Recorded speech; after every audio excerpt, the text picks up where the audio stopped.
Hello mga Marikoy, for today's video, ito ang ating ganap. Ito nga pala ang bata at fresh na naman. Char. Gabi na ng mga oras na to pero ayan, fresh ang person. Huy, sana all. Ito nga pala at nagbe-video kami dahil natripan namin gamitin tong na-order kong mic sa TikTok. Naiinis lang ako kasi hindi siya gumagana sa akin. Hindi siya gumagana sa akin dahil pang Type-C nga lang siya. Meron naman siyang kasamang adapter pero dahil hindi talaga siya gumagana. Kaya dito ko na nga lang tinry sa cellphone ni Josawa para nga magamit namin kahit papaano. Katapos nga namin magkulitan sa loob, ito nga at lumabas naman kami. Ito kasing batang to gustong lumabas kaya ayan, no choice, lalabas din ako. Ang mga oras na to ay inaantok na nga ako, mga alas 9 na nga siguro to ng gabi. Pero ito nga ang bata at napaka-hyper pa din. Habang nakatambay nga kami dito sa labas, ito at bumili nga ako ng malalafang namin. Dahil wala kami magawa, ito at lalafang na lang kami. Ayaw pa kasi talagang pumasok ng batang to. Kaya ayan, for the video nga sa labas. Huy,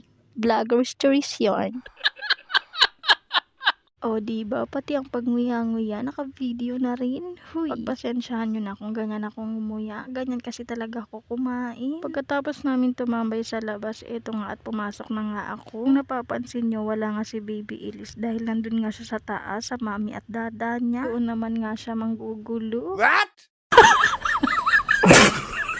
Habang nasa taas nga siya, ito at sinulit ko na nga. Maglalatag na nga ako habang nasa taas pa nga siya. Ito nga at nakapaglatag na nga ako. O diba, napakabilis. Yung kulay pink na nakikita niya sa video ay sapin nga pala yan para nga pag umihi siya o tumagos yung ihi niya sa diaper, hindi nga mababasa yung mismong foam namin. Na-order ko nga lang pala yan sa online at napakaganda nga niya at legit na hindi talaga tumatagos yung wiwi niya. Ito nga at bumaba na nga ang bata kaya naman nilinisan ko na nga dahil mga alas 10 na nga siguro to ng gabi pero hindi pa siya natutulog. Dahil hindi ko nga siya naliguan, eto nga at pinunasan ko na lang ng maayos yung buong katawan niya. O pak, fresh na naman ang person bago matulog. Kung may fresh at mabangong anak, syempre may nanay na hagay.